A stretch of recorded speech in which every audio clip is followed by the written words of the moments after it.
एक बार की बात है, शंकर नगर में एक मोहन नाम का बिरयानी वाला रहता था। वो बहुत ही स्वादिष्ट और गर्मा गर्म बिरयानी बनाता था। उसकी बिरयानी दूर दूर तक मशहूर थी और उसकी दुकान पर हरदम भीड़ रहा करती थी। एक बार रात में मोहन की दुकान पर, अरे मोहन भैया, क्या बिरयानी बनाते हो यार तुम। मन करता है बिरयानी के साथ साथ थाली भी खा जाऊं। अरे नन्हे भैया, लेट खाओगे तो सुबह दिक्कत होगी टॉयलेट में। आप सिर्फ बिरयानी ही खाओ। नन्हे और मोहन की बात वहीं खड़ी चुड़ैल सुन रही होती है। अच्छा, तो ये भीड़ बिरयानी के लिए है, क्यों ना मैं भी खाऊं बिरयानी जाकर। ऐसा कहकर चुड़ैल रूप बदल कर मोहन की दुकान पर जाती है और बिरयानी खाकर आ जाती है। अरे वाह, सही में बहुत ही बढ़िया और स्वादिष्ट बिरयानी है, मजा ही आ गया। इतना स्वाद तो मुझे तब भी नहीं मिला जब मैं जिंदा थी। ऐसा कहकर चुड़ैल वहाँ से चली जाती है और मोहन भी अपनी दुकान बंद करके अपने घर पर चला जाता है। लेकिन भुक्खड़ चुड़ैल को रात में फिर से बिरयानी खाने का मन कर जाता है।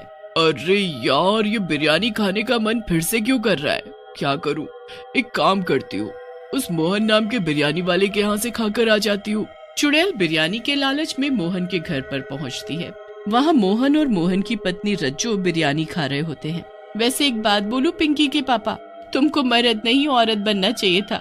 क्या मस्त खाना बनाते हो। रज्जो की बात सुनकर मोहन हंसते हुए कहता है। अरे मेरी रज्जो डार्लिंग, इस घर की मर्द तो तुम ही हो। चलो तुम खाओ, मैं जरा बाहर घूम कर आता हूँ। ऐसा कहकर मोहन वहाँ से चला जाता है। चुड़ैल घर के अंदर घुस जाती है और रज्जो के अंदर समा जाती है। रज्जो की आंखें डरावनी और लाल लाल हो जाती हैं। इस रज्जो के शरीर में रहूंगी तो रोज बिरयानी खाने को मिलेगी, मुझे मजा ही आ जाएगा। फिर चुड़ैल रज्जो के शरीर में घुसकर सारी बिरयानी खा जाती है। उसके बाद तो रज्जो मोहन से हर रोज बिरयानी पकवाती और रोज खाती। रज्जो की बदली हुई आदतें देखकर मोहन को शक होता है और वो रज्जो से पूछता है। अरे रज्जो, तुम पिछले कई दिनों से रोज बिरयानी खा रही हो, तुम्हारा कुछ और खाने का मन नहीं करता? मैं तो बिरयानी खा कर और देख देख कर परेशान हो गया हूँ। मोहन की बात सुनकर रज्जो मोहन से बोलती है। अब तुम बोर हो गए हो तो हम क्या करें? हम खाए भी नहीं अपनी मर्जी का। जब तक मेरा मन है मैं बिरयानी खाऊंगी, समझे? अब जाओ अपना काम करो। रज्जो मोहन को डांट कर वहाँ से चली जाती है। मोहन भी अपने काम पर लग जाता है। एक रात चुड़ैल बाहर निकलती है और रज्जो से बोलती है। अरे रज्जो, तू तो बड़ी ही किस्मत वाली है। क्या मस्त बावर्ची पति मिला है तुझे, क्या मस्त मस्त बिरयानी बनाकर खिलाता है तुझे। चुड़ैल की बात सुनकर रज्जो कहती है। चुड़ैल, तुम कहाँ से आई हो और यहाँ क्या कर रही हो? मैं जहाँ कहीं से भी आई हूँ, लेकिन अब मैं तेरे शरीर में ही रहती हूँ और जब तक मेरा मन करेगा मैं तेरे शरीर में ही रहूंगी, समझी क्या? चुड़ैल की बात सुनकर रज्जो चुड़ैल से बोलती है। नहीं नहीं चुड़ैल जी, ऐसा मत करिए, मुझे जाने दीजिए। लेकिन चुड़ैल फिर से रज्जो के शरीर के अंदर समा जाती है। इस तरह कई दिन बीत जाते हैं। एक दिन मोहन बिरयानी बनाने की तैयारी कर रहा होता है, तभी वहाँ रज्जो आती है और बोलती है। अरे क्या हुआ जी, अभी तक बिरयानी नहीं बनाई आपने? चलो आज मैं भी देखती हूँ आप बिरयानी कैसे बनाते हैं। रज्जो की बात सुनकर मोहन गुस्से में आ जाता है और बोलता है। ए औरत, ज्यादा मत बोल, खाने को दे रहा हूँ ना, तू सिर्फ खाने का काम कर, ज्यादा दिमाग ना चला, ये मेरा काम है। मोहन को गुस्से में देखकर रज्जो वहाँ से चली जाती है। मोहन अपने काम में लग जाता है और बिरयानी बनाकर बाजार में बेचने चला जाता है। ये मोहन बिरयानी बनती देखने के नाम पर इतना क्यों उछल रहा है? ये ऐसा क्या करता है जो मैं नहीं देख सकती? मुझे पता लगाना होगा इसकी बिरयानी का राज। उसके बाद रज्जो मोहन पर नजर रखने लगती है, लेकिन बहुत कोशिशों के बाद भी उसे बिरयानी बनाने का तरीका पता नहीं चल पाता। लेकिन एक रात जब मोहन बिरयानी बनाने की तैयारी कर रहा होता है, रज्जो छिपकर देखने लगती है।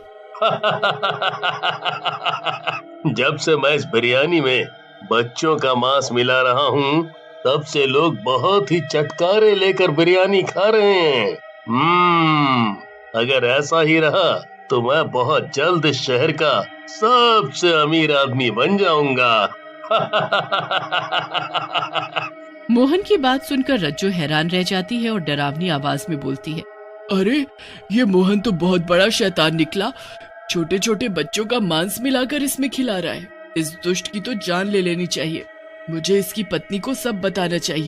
ऐसा कहकर चुड़ैल रज्जो के शरीर से बाहर आ जाती है और रज्जो को मोहन के बारे में सब बताने लगती है, जिसे सुनकर रज्जो हंसने लगती है और बोलती है, चुड़ैल की बच्ची, ये सब मैं जानती हूँ। मोहन ये सब कुछ मेरे कहने पर ही तो कर रहा है। रज्जो की बात सुनकर चुड़ैल हैरान रह जाती है और गुस्से में बोलती है, क्या तुम दोनों इंसान कहलाने के लायक नहीं हो? तुम छोटे छोटे बच्चों को मार रहे हो, ये गलत है, मैं तुम दोनों को मार डालूंगी। लेकिन चुड़ैल जैसे ही रज्जो को मारने की कोशिश करती है, चुड़ैल रज्जो के आर पार निकल जाती है। चुड़ैल तू मुझे नहीं मार सकती, क्योंकि मैं पहले से ही मरी हुई हूँ। मेरे पति इंसानी बच्चों की बलि दे रहे हैं ताकि मैं जिंदा हो सकूं। रज्जो की बात सुनकर चुड़ैल गुस्से में बोलती है, तुम दोनों पागल हो गए हो, कहीं इंसान की बलि देने से भी कोई अमर हुआ है?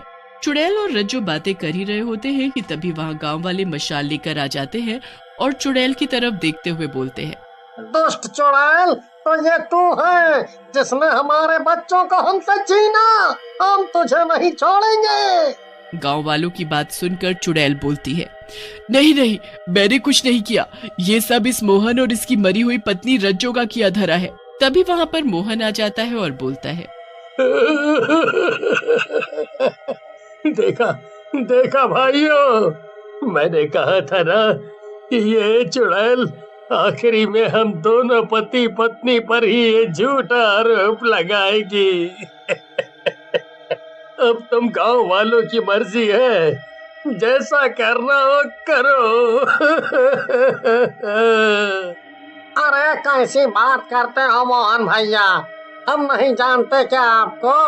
आप कुछ मत बोलो, हमें पता है ये चुड़ैल झूठ बोल रही है, ये सब इसी ने किया है। ऐसा कहकर सारे गांव वाले चुड़ैल पर लाठी और डंडों से हमला कर देते हैं। चुड़ैल वहां से किसी तरह जान बचाकर भागती है। चुड़ैल के जाने के बाद गांव वाले भी वहां से चले जाते हैं। मोहन रज्जो से कहता है, देखा देखा रज्जो डार्लिंग, मेरी प्लानिंग। अब ये गांव वाले हमेशा उस चुड़ैल को ही बच्चों का कातिल मानेंगे और हम अपना काम करते रहेंगे। मान गए मोहन, तुम्हारा दिमाग तो चाचा चौधरी से भी तेज चलता है। उधर चुड़ैल जंगल में चली जाती है। ये गांव वाले तो मुझे अपना दुश्मन मानकर बैठे हैं, जबकि मैंने कभी किसी इंसान की जान नहीं ली। मैं क्या करूं? चुड़ैल सोच में पड़ी थी, तभी उसे एक साधु बाबा तपस्या में लीन दिखते हैं। ये बाबा बहुत ही पहुंचे हुए लग रहे हैं, क्यों ना उनसे इस बारे में बात करूं, शायद यही कोई रास्ता निकाल पाए। फिर चुड़ैल बाबा के उठने के इंतजार में उनके पैरों के पास बैठ जाती है। थोड़ी देर बाद जब बाबा की आंख खुलती है, बेटी तुम यहाँ? क्या हुआ? आज एक चुड़ैल को इस बाबा की जरूरत कैसे पड़ गई?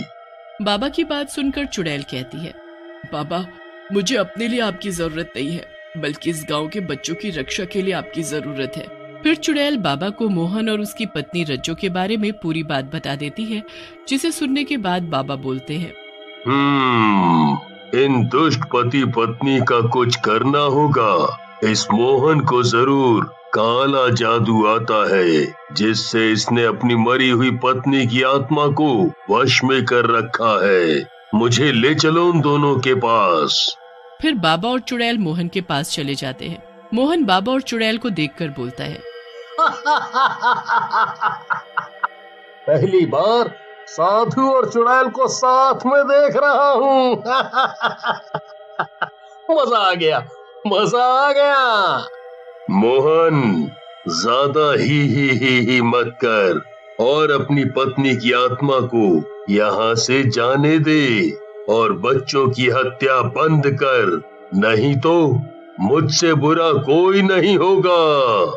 ऐसा कहकर बाबा अपने हाथ ऊपर करते हैं। उनके हाथों से एक तेज रोशनी निकलती है जो रज्जो के ऊपर पड़ती है। रज्जो वहां से गायब हो जाती है।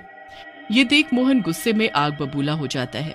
ये क्या किया बुड्ढे? मेरी मेहनत बर्बाद कर दी, मेरी पत्नी की आत्मा को यहाँ से भेज दिया। अब तेरी बारी है।